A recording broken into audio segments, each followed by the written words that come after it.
Hi guys, welcome back to my channel. This is another Synastry video.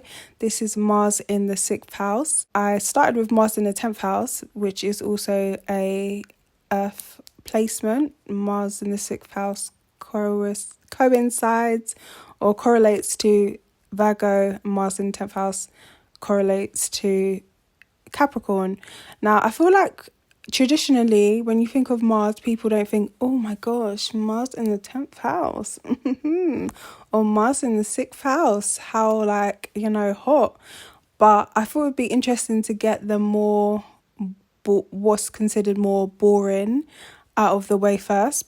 But these placements aren't actually boring. They actually bring like a lot. And if you've watched my Mars in the 10th house video, you'll see that there's a lot to unpack. And if you've got my Patreon and you've got the kinky extended version, you'll see there's even more to unpack. And hopefully by the time you're watching this, I've done my Melania and Trump video, because they are Mars in the 10th house to a T. You'll see there's even more to unpack. So yeah, the placements that people consider to be like kind of mundane or boring or whatever are actually really interesting. I don't want to be like a negative Nancy, and don't worry guys, I get it. I'm having words with myself that sometimes I can harp on a little bit about the more negative sides and about stuff, but it's just I've got Venus in Cancer, my Jupiter's in Cancer, so I just notice certain things, and obviously from my own personal experience, from research, from asking people and watching stuff play out, I just notice certain things. So for me personally, Mars in the 6th house, I don't really like it, but I've had it a few times. I'm going to explain why I don't like it, because even though in Synastry we're always wanting to look at the Mars like, hot vibes, I don't know what I can say, but like sexual vibes with the Mars with Mars aspects or Synastry or whatever. But remember, Mars is like war, anger, aggression.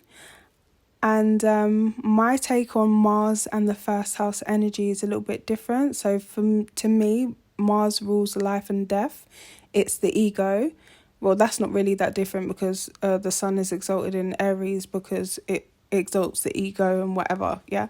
But it correlates to the first house and the 8th house. And the first house doesn't rule your physical appearance. It actually rules the fact that your body is in your spirit. So it's your physical body and your aura together. This is why when we were in the age of Aries, people believed their gods to be physical beings, like the pharaohs and the Zeus and all those kind of people. They believed gods to be physical and that gods could be killed because they had a physical body, but it was the aura that made them something more. Whereas what you actually look like is ruled by the 6th house. That is your physicality, like how you show up. So the first house is more of, what you're projecting. So someone could, have maybe not a classically attractive appearance, but they could project like just hot vibes and people could find them really, really hot. Whereas your 6th house is what if you are classically beautiful or whatever, how you actually look without any projection. Does that make sense? Okay. So with this placement, it's interesting because it's it's the Synastry is in your 6th house, which rules how you physically look. But as I said, Mars rules the projection, like your physical body, your projection, your will to live, and your ego. And also, where you're directing your energy, attention, anger, all of that stuff. So in any Mars Synastry placement, that's going to be the same, but all that stuff is being directed at your physical body. So the kinky edition with this will be interesting. So make sure to look out for that. Sign up for my Patreon, guys. But you will often find with this placement, sorry if anybody wants the timestamp, it's like 5 minutes in when I start talking about the actual placement. But you'll often find with this placement that the person, you know, the Mars person wants to be around the 6th house person constantly. It can happen really quickly where they just kind of settle into your daily routine or you see them every day. And it's almost it's not hot, it's not a bother. Do you know what I mean? Like, you know, say you had like a 8th house or a 5th house, even a 3rd house person coming through, Mars in the 3rd house or Mars in the 5th house, whatever. You might want to like spruce yourself up a lot.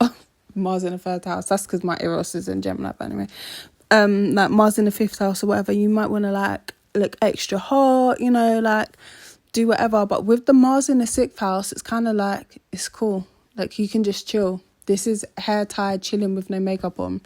In the beginning, yeah, obviously you're going to make an effort, but I feel like with this placement, you can very quickly settle into really just being yourself, like your everyday self, nothing special kind of vibe.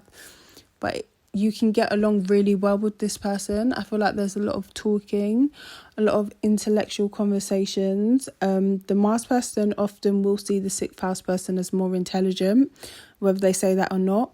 But remember what I said. These things that they see and like about you can also be a source of annoyance. So it can be annoying that they find you more intelligent. And I find that this placement, they tend to bicker. There's a lot of like bickering or arguments that happen here. And sometimes it can be that the Mars person knows that the 6th house person is actually right, but they're annoyed that the 6th house person just won't let them win or won't let them be right for once. Because it's got that, you know, mercurial know-it-all energy. So that can be a little bit annoying, but it can also be really stimulating for both partners because they have a lot to talk about. So they don't ever really get super bored. And like I said, they kind of slot into each other's daily routines. So they'll like help out around the house. You know, one person maybe cooking, the other person tidying up, or you know, it all kind of flows together here. Now, something that I've seen being said about this is that like the Mars person will want to work out with you and all this kind of stuff. In my personal experience, I've had a little bit of like where it will start off as they want to work out with you and all that, but I've always gained an excessive amount of weight. Amount of weight when being in a relationship, Mars in the 6th house. Now, I don't know if that's because my Mars is for me, that would be Mars in Pisces. So it's like I'm unaware of how much weight I'm actually gaining. But I feel like for better or for worse, the connection with the Mars person will change how you physically look. So I gained a lot of weight, but I look like I'd just been like swollen, like I'd just been pumped full of water weight, Pisces, you know. So with say it was like Mars in Aries, you may lose weight, you know. You may lose weight like quick, you cannot keep it on, and you may look like you've been through something, you know, you may look hardened. So I feel like the sign there can definitely depend on how it affects how you look, but I do feel like it changes your physical, the way you physically look does change with Mars in the 6th house, because you've got this person's ego, their will, and like their desires directed at you. And this could also be like a feeder, like, you know, those My 600 Pound Life. This could be Mars in the 6th house, where they're just like feeding that person. Also, another thing to note is that with Mars in the 6th house, it seems like no matter how you physically change, which is, yeah, I was going to say it's strange, but then I'm like, well, it's their Mars, duh. However you physically change, they're still attracted to you. So if you started out as 110 pounds and then you ended up at 350, they still like you. It's still good to them it, you know, if something's changed, but it's not going to change how they feel, you know. So that's quite interesting, and that can make it kind of long lasting, because, you know, people will change. I'm just trying to think of other examples to explain what I said about like the change in the weight gain and stuff. It's not only that I've put on weight, but I found them quite draining. And again, maybe it's because it was in Pisces for me, but I just felt like they were pushing me to gain weight, like actively, not saying like, oh, put on more weight, but they'd actively be like, yeah, let's get a takeaway, or yeah, let's stay in, let's blah blah blah. And sometimes it would be under the pretense of, yeah, let's meet up and go to the gym. There ain't no gym happening. There's food, there's drinks, there's all this kind of stuff, you know. Yeah. So I feel like Mars in the 6th house, remember the mercurial element can be a bit tricksterish. They don't always show their actual intention, because they not like I said, they feel that you're smarter than them and they want you to let them win. But in some ways, they might feel that, but they may actually be smarter than you, you know. They know how to keep themselves around, or to keep you around. I do feel like it can be a little bit codependent-ish, because it's one of those, let me help you. Like, I'm helping you, I'm supporting you. And they're going to do whatever they can to keep helping and supporting you, so that you need their help and support. So, yeah. Wow, it's really giving my £600 life. Another quick note to add is Mars in the 6th house overlay definitely gives, you know, those parents that pretend that their kids are sick, like Gypsy Rose Lee, if that's her name. I think that's her name. You know, how her mum was keeping her sick and actually doing harm to her physically, but it was that, let me take care of you. That mum who was bullying her daughter on the internet, is the Mars, and talking about, you know, the way her child looks and saying all these horrible, nasty, disgusting things to her baby. But in her mind, it's, I'm keeping you safe, I want to keep you closer. But it's their anger and their selfishness and, you know, all those deep, dark, I want to say just like deep, dark, horrible kind of aspects of people directed at another person and their physical body and their health, because 6th house rules your overall health. And this is what I mean about it changes how you look, because, you know, you could still have brown hair, brown eyes, but if, you know, you're malnourished, you may have your hair falling out, your eyes may look dull. So you're still going to actually look that way, but also the condition of how you look is going to be shown in your 6th house. So this is part of why a Mars in the 6th house synastry overlay will change the way you physically look. I'd be interested to see the synastry charts of people who, like Gypsy Rose Lee and her mum, and those other instances where the parents have done something horrible to the child with some sort of deranged motive of helping the child and keeping the child close. I would guess it would be a Mars in the 6th house kind of energy playing out there. Another thing is, these people want to be physically intimate with you like every day. And like I said, they usually stay attracted to you regardless of what it is that you look like, how you change, whether you gain weight, lose weight, age, lose your teeth, like whatever, they're still into you. They don't care. This could even be something where it's like a, you know, like I said with my £600 life, or even somebody who is dependent on something, a nurse, somebody who has like a chronic illness or something, that could also be seen here. So it doesn't really have to be a negative. It's more about you as a person, like what it is that you need and what it is that you can handle. For me personally, I don't like people's Mars being directed in my 6th house, because remember, your 6th house is not only how the physical, because remember it's an earth house, how you physically look. It's the condition of your physical body. It's your mental diet. It's how you actually talk to yourself. And then that therefore determines your physical body. Like if you're like, oh, I've got clear skin, I've got clear skin, I've got clear skin, then you have clear skin. We're talking in terms of manifestation, but I feel like it does correlate with astrology and stuff from what I've seen. Whereas if you've got somebody who's like not speaking life into you, speaking anger, or making you feel a way about your body or whatever, and sometimes it may not even be that they're actually making you feel a way about your body, because like I said, they're kind of just into it. But maybe if you've got your own issues, hang-ups, however your chart is, having that much attention directed at your physical body can be unsettling. If you're somebody who doesn't, say you don't have any planets, like I said, mine was in Pisces. I don't have any planets in my first house.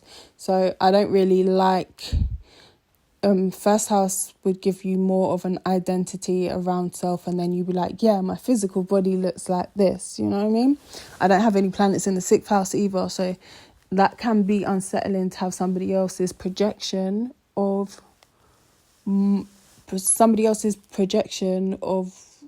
themselves or how they think I look at my physical body. This one can also be one where you work together, or you start off as like co-workers, or there's a business idea. I feel like overall, if it's not like in the more negative aspects that I've mentioned, it is a pretty easy one. I feel like for friendships, really good. This could definitely be somebody that you go to the gym with or work out with. But again, it really does depend on, I don't know. So I think some people are more sensitive than others around body image and body issues and stuff like that. But that's just definitely something to be aware of, because it's not like this sense of self that can change and evolve and grow and, like the first house does. It can feel very much, well, I am short and, I can't really change that, but they keep mentioning that I'm short, or they're into tall people, or, do you know what I mean? Something along those lines could happen. Or it could be, oh, you're short, you're amazing. Anyway, let me change it to tall because I'm tall. Oh, you're tall, you're amazing, blah, blah, blah. They make such a big deal out of it that you're now feeling weird about being tall. Do you know what I mean? Or you can feel great. You can feel great about being tall. But you might end up feeling a bit weird, like, okay, my weird vibes. Why do you keep banging on about me being tall? Mars overlays can seem a little bit negative, so please don't get like put off as I'm doing this series that like, oh, this girl, she's always saying like negative stuff. It's just because of the nature of what Mars is. It's in Vedic astrology they consider it to be a maleficent planet. So it's got negative connotations because it is, our motivation, our selfishness, really, like our motivation to live, our motivation to just do anything in this world, how we go after what it is that we want, and how we have sex. So oftentimes with Mars in the 6th house, the thing that attracted them to you will be your body, but it will also be the thing that is attacked. Now, I didn't want to go too deep. This is something, again, that I've noticed. Sometimes it can end up in physical violence, depending on, of the aspects and other house placements and whatnot. Other synastry overlays, it can actually become physical because remember, like I said, it's the 6th house is representing the physical body. That's kind of a rule for Mars overall. Whatever it is that attracts them can also anger them, and oftentimes they're very much a catalyst for some sort of physical change. Now, if it is like more positive, it could definitely be that they're the catalyst for, a glow up. I haven't seen that so much. I really haven't seen that. But it could be, you know, definitely could be responsible for a glow up or that sort of thing. I just find this placement in particular, a very sucky, it feels very sucky, like a very energy vampire-ish placement, which is crazy because there's not really much to suggest that most people wouldn't associate, you know, the 6th house, which is associated with Virgo, Mars in the 6th house, as like some kind of energy vampire placement. I think people might attribute that to the 8th house, and, you know, but I mean, it's one of those where you could be left feeling physically drained. So it could even be that, you know, you guys work together and you've had a long ass day. You're working together all day. You come back, you're tidying up, you know, you're doing it together with them. They're tidying up. You guys are making dinner and now they want to get intimate. You're tired. You are tired. You was tired yesterday. Like, it's that, and they'll just want to keep, you know, because it's Mars, it's their selfishness. They're going to push for what it is that they want. I'm saying it's the Mars person, but, you know, sometimes these play out in different ways. It just is one where, like I said, it's physically draining, but it almost feels like willpower can't get you through it. Does that make sense? Willpower won't get you through whatever kind of draining effect this person's Mars is having in your 6th house, because that's their will, that is powerful, that is being projected at you. This, like, a spiritual element of them is being projected at you in such a physical space. But whereas in the 10th house, you know, it's being projected onto your public persona image. Like, in my mind, I'm kind of seeing like a beam of light and it kind of dispersing. That's the 10th house, like it being, you know, going in loads of different directions. Whereas with the 6th house, it is just beamed directly on you. So that can be quite intense in a variety of ways. And it can also be that willpower isn't enough. So this person could come around and you could get some really good habits where, you know, you wake up every day at the same time, you have the same breakfast, you do the same things, and you start to see results in your life, in your work, in your body, in your health. You know, that could definitely be a thing, because I think that's kind of what this placement is about. Willpower isn't enough to just like change anything in your life. You have to actually develop a habit. So this one is really about habits. I hope you enjoyed the video. Don't forget to like, share and subscribe. My Patreon extended for this, the Kinky edition, will be up in the next couple of days. So definitely go check out the Patreon. It's pretty cheap. I think it's like $3.99. And for that, you get the Kinky extendeds and you also get access to whatever else is on there. So there's a lot of tarot, picker cards and that sort of thing on there already. Even though in future I won't be uploading any more tarot, it will just be astrology from here on out. So I will see you in the next video. Take care. Bye.